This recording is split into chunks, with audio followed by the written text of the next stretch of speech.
ఓం నమో భగవతే వాసుదేవాయ నమః. శ్రీమాత్రే నమః. అందరికీ నమస్కారం అండి. ఈరోజు వీడియోలో 2025వ సంవత్సరంలో మనకి జూలై 6వ తేదీన ఆదివారం రోజున తొలి ఏకాదశి పండుగ అయితే రానుందండి. ఆల్రెడీ మన ఛానల్లో ఈ తొలి ఏకాదశి రోజున ఏకాదశి తిథి వివరాలు, ఉపవాసం ఎప్పటి నుంచి ఎప్పటి వరకు ఉండాలి, ఇవన్నీ కూడా వీడియో అనేది అందించాను. ఆ వీడియో లింక్ అనేది డిస్క్రిప్షన్లో ఇస్తాను, ఉపయోగపడితే తప్పకుండా చూడండి. ఈ వీడియోలో వచ్చేసి పూజా విధానం ఎలా చేయాలి, నియమాలు ఏం పాటించాలి, నైవేద్యం ఏం సమర్పించాలి అన్నీ కూడా నేను ఈ వీడియో ద్వారా మీ అందరికీ తెలిసే ప్రయత్నం చేస్తున్నాను. ఎవరు కూడా స్కిప్ చేయకుండా చూడండి. ఆషాఢ శుద్ధ ఏకాదశిని మనము తొలి ఏకాదశి పండుగ అని, శయన ఏకాదశి పండుగ అని, పేలాల పండుగ అని ఇలా రకరకాల పేర్లతో అయితే పిలుస్తారండి. తొలి ఏకాదశి ముందు రోజునే, దశమి రోజునే ఇంటి పరిసరాలను అయితే శుభ్రం చేసుకోవాలి. ఏకాదశి ముందు రోజు రాత్రి అంటే దశమి రోజు రాత్రి ఏదైనా సరే తేలికపాటి ఆహారం అనేది తీసుకోవాలండి. అంటే మీరు టిఫిన్ ఐటమ్స్ కానీ లేదా మీరు ఫ్రూట్స్ అనేటివి కూడా మీరు తీసుకోవచ్చు.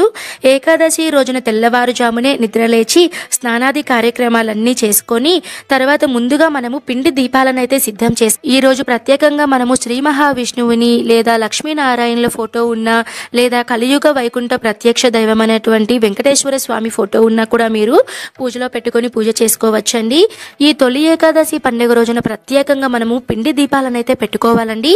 ఈ పిండి దీపాలు పర్ఫెక్ట్ గా రావాలి అంటే నేను ఆల్రెడీ వీడియో అనేది చేస్తున్నాను, మీకు ఇంట్రెస్ట్ ఉంటే చూడండి. ఈ వీడియోలో జస్ట్ నేను నార్మల్ గా ఎలా చేసుకున్నానో అది మాత్రమే చూపిస్తున్నాను. ముందుగా అయితే మీరు ఎన్ని దీపాలను రెడీ చేసుకుంటున్నారో దానికి సరిపడా పిండిని అయితే తీసుకోవాలండి. నేనైతే ఇక్కడ 5 దీపాలను అయితే తీసుకున్నానండి. ఎన్ని దీపాలు తీసుకోవాలండి అంటే అలా ఏం లేదండి. కొంతమంది 7 దీపాలు పెట్టుకుంటారు, మరి కొంతమంది 9 దీపాలు పెట్టుకుంటారు, మరి కొంతమంది 5, 3, 2, 1 ఇలా మీరు ఎన్ని పెట్టాలనుకుంటున్నారో అన్ని పెట్టండి. నేనైతే ఇక్కడ 5 పిండి దీపాలను అయితే పెట్టుకుంటున్నానండి. ముందుగా అయితే పిండిని తీసుకున్న తర్వాత అందులో కొద్దిగా బెల్లంని, నెయ్యిని మొత్తం బాగా కలుపుకొని ఒక ముద్దలాగా అయితే చేసుకోవాలండి. చెప్పాను కదా, మీకు ఎన్ని దీపాలు కావాలో దానికి సరిపడా పిండిని అయితే తీసుకోవాలి. తర్వాత ఇలాగ మీకు ఎన్ని కావాలో వాటిని సపరేట్ గా చిన్న ఉండల్లాగా తీసుకొని దాన్ని మీరు దీపాల షేప్ లో వచ్చేలాగా రౌండ్ దీపం అనేది రెడీ చేసుకోవాలండి. మనము విష్ణుమూర్తికి పూజ చేస్తున్నాం కాబట్టి విష్ణుమూర్తి స్వరూపమైనటువంటి నామాలను అయితే నేను ఈ దీపానికైతే పెట్టుకున్నానండి. గంధం అలానే కుంకుమ బొట్లతో కలిపి నేను స్వామివారికి నామాలు అయితే పెట్టుకున్నానండి. ఈ విధంగా పిండి దీపాలను అయితే రెడీ చేసుకోవాలి. దీంట్లో మనం ఆవు నెయ్యి, ఒత్తులు వేసుకొని అయితే దీపారాధన అయితే చేసుకోవాలి. తర్వాత పూజ అనేది మీరు పూజా రూమ్ లో చేసుకునే పని అయితే మీ యొక్క పూజా రూమ్ లోనే మీరు దేవుని ఫోటో పెట్టుకుని పూజ చేసుకోవచ్చండి. లేదు మీరు సపరేట్ గా పీఠం పెట్టుకుని చేసుకోవాలి అని అనుకుంటే మీరు సపరేట్ గా పీఠం పెట్టుకొని చేసుకోవచ్చు. నేనైతే సపరేట్ గా పీఠం పెట్టుకొని పూజ అనేది చూపిస్తున్నానండి. ముందుగా అయితే నేను శంకు చక్ర నామాలను అయితే వేసుకున్నానండి. ఎందుకంటే శ్రీ మహావిష్ణువు యొక్క స్వరూపాలైనటువంటి శంకు చక్ర నామాలను ప్రత్యేకంగా నేను జేగోరుతో అలికి ముగ్గుతో అయితే నేను శంకు చక్ర నామాలను అయితే వేసుకున్నానండి. ఇలా అంతా వేసుకున్న తర్వాత ఖచ్చితంగా శంకు చక్ర నామాలను వేసుకోవాలా అంటే అలా ఏం లేదండి. ఒకవేళ మీ దగ్గర జేగోరు కానీ లేదా మీరు కానీ వేసుకోవాలి అని అనుకుంటే వేసుకోవచ్చు. నేనైతే నా తృప్తి కోసం నేను ఇలా శంకు చక్ర దీపాలను అయితే వేసుకున్నానండి. తర్వాత ఒక పీఠంని ఏర్పాటు చేసుకుని దాని మీద మీరు అష్టదళ పద్మం ముగ్గు వేసుకొని దాని మీద ఏదైనా ఒక వస్త్రాన్ని అయితే పరుచుకోవాలండి. మీ దగ్గర ఏ విష్ణుమూర్తి స్వరూపం ఫోటో ఉన్నా, మీ దగ్గర లక్ష్మీనారాయణుల ఫోటో ఉన్నా పెట్టుకోవచ్చు, లేదు అంటే విష్ణుమూర్తి ఫోటో ఉన్నా పెట్టుకోవచ్చు, లేదు అంటే వెంకటేశ్వర స్వామి ఫోటో ఉన్నా కూడా పెట్టుకోవచ్చండి. నా దగ్గర వెంకటేశ్వర స్వామి ఫోటో ఉందండి, అందుకని నేను పూజలో వెంకటేశ్వర స్వామి ఫోటో అయితే పెట్టుకున్నాను. కానీ నేను పూజ చేసుకునేది మాత్రం నా దగ్గర వెంకటేశ్వర స్వామి విగ్రహం అయితే ఉందండి. ఒకవేళ మీ దగ్గర విగ్రహం ఉంటే విగ్రహంకి మీరు అభిషేకాలు అవన్నీ చేసుకొని మీరు పూజ చేసుకోవచ్చు. ఒకవేళ మీ దగ్గర విగ్రహం లేదు అనుకున్నప్పుడు మీ దగ్గర ఉన్నటువంటి ఫోటోకే మీరు ఎంచక్కా పూజ, ఇన్ని దీపాలు పెట్టాలి, ఇవే దీపాలు పెట్టాలి అన్న నియమం ఎక్కడా లేదండి. మీ ఇష్టం వచ్చినన్ని దీపాలు పెట్టుకోవచ్చు. మనకి పూజ చేయడానికి కేవలం భక్తి మాత్రమే, మీ మనస్సు పూర్తిగా స్వామి మీద మీరు సంకల్పించి మీరు పూజ అనేది చేసుకోండి. తప్పకుండా మంచి ఫలితం అనేది వస్తుందండి. హిందూ సంస్కృతంలో తొలి ఏకాదశి పండుగకు విశేషమైనటువంటి స్థానం అయితే ఉందండి. తొలి ఏకాదశి పండుగను శయన ఏకాదశి అనే పేరుతో కూడా అయితే పిలుస్తారు. ఆషాఢ మాసంలో శుద్ధ ఏకాదశి రోజున తొలి ఏకాదశి మొదలు కార్తీక మాసంలో వచ్చే ప్రబోధిని ఏకాదశి వరకు 4 నెలల పాటు శ్రీ మహావిష్ణువు క్షీరసాగరంలో శేషతల్పంపై శయనిస్తాడు అని మన పురాణాలలో అయితే తెలుపబడిందండి. ఈ 4 నెలలను చాతుర్మాస్యాలుగా వ్యవహరిస్తారు. ఈ 4 నెలలు స్వామివారు పాతాళ లోకంలో బలిచక్రవర్తి వద్ద ఉండి కార్తీక పౌర్ణమి రోజున తిరిగి వస్తారు అని కూడా మన పురాణ గాథ ఒకటి ప్రాచుర్యంలో కూడా ఉందండి. తొలి ఏకాదశి పండుగ రోజున మన పండుగలన్నీ తీసుకువస్తుంది అని మన పెద్దలు అయితే చెప్తూ ఉంటారండి. ఈ తొలి ఏకాదశి రోజు నుంచే మనకి అన్ని పండుగలన్నీ మొదలవుతాయండి. అంటే వరలక్ష్మి వ్రతం, వినాయక చవితి, దీపావళి, కార్తీక, సంక్రాంతి ఇవన్నీ పండుగలు కూడా మనకి ఈ తొలి ఏకాదశి పండుగ నుంచే మనకి మొదలవుతాయండి. అంతటి విశేషత ఉందండి ఈ తొలి ఏకాదశి రోజు. నేను స్వామివారి ఫోటో పెట్టుకున్న తర్వాత ఇరువైపులా 2 దీపపు కుందులను, ప్రత్యేకంగా శంకు చక్ర దీపాలను అయితే నేను ఏర్పాటు చేసుకున్నాను. నా దగ్గర స్వామివారి విగ్రహం అయితే ఉందండి. నేను రీసెంట్గా తిరుపతికి వెళ్ళినప్పుడు నేను స్వామివారి మూల విరాట్ అంటే బ్లాక్ కలర్లో ఉన్నటువంటి స్వామివారి మూర్తిని అయితే తీసుకున్నాను. అలానే స్వామి ఉంటే ఖచ్చితంగా అమ్మగారు ఉండాలి కదా అండి. అందుకని లక్ష్మీదేవి విగ్రహాన్ని పెట్టుకొని పసుపు, కుంకుమ అలానే తులసి జలంతో స్వామివారికి అమ్మవారికి అభిషేకం అనేది చేసుకున్నానండి. ఒకవేళ విగ్రహాలు ఉంటే ఖచ్చితంగా అభిషేకం చేసుకోండి. ఏకాదశి అంటే చాలా శక్తివంతమైన రోజు, చాలా మహిమాన్వితమైన రోజు అండి. ఈ రోజున తప్పకుండా ఉపవాసం అనేది ఉంటే చాలా మంచిదండి. మనకి ఏకాదశి వ్రత నియమం అనేది ఉందండి. అంటే ఏకాదశి ముందు రోజు దశమి రోజు రాత్రి అల్పాహారం అనేది తేలికగా తీసుకొని ఏకాదశి రోజున పూర్తిగా ఉపవాసం ఉండి మీరు ఏకాదశి రోజున రాత్రి జాగరణ అనేది చేస్తారండి. తర్వాత ద్వాదశి రోజున ఉదయాన్నే మీరు ఇంట్లో పూజ చేసుకొని ఏదైనా సరే విష్ణు దేవాలయానికి వెళ్ళి మీరు అక్కడ ఉపవాసాన్ని అయితే విరమించి అక్కడ నైవేద్యం అనేది తీసుకోవాలండి. ఇది వచ్చేసి మనకి ఏకాదశి ఉపవాస నియమం అండి. కానీ ఇప్పుడున్నటువంటి రోజుల్లో చాలామంది హెల్త్ ఇష్యూస్ వలన ఈ ఉపవాసాన్ని అయితే పూర్తిగా చేయలేకున్నారు.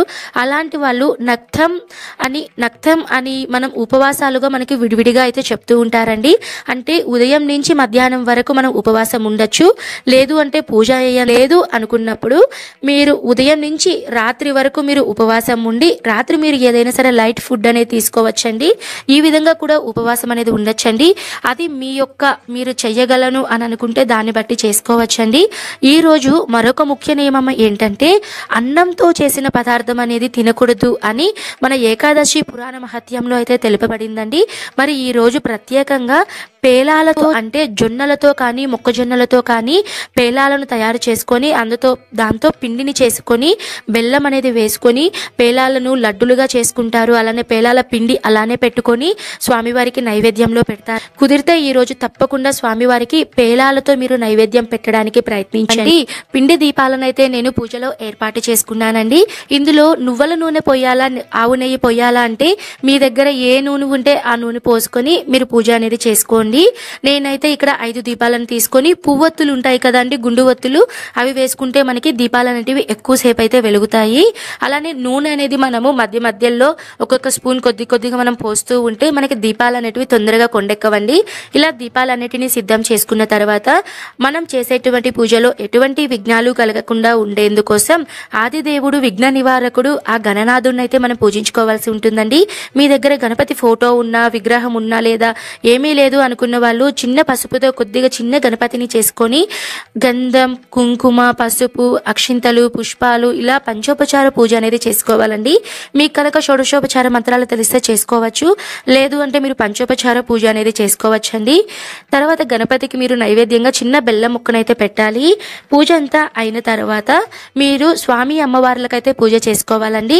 మీకు కనుక ఈ రోజున తులసి మాల, తులసి దళాలు కనుక దొరికితే ప్రత్యేకంగా తులసి మాలను స్వామివారికి సమర్పించి తులసి దళాలతో అర్చన చేస్తే చాలా మంచిదండి.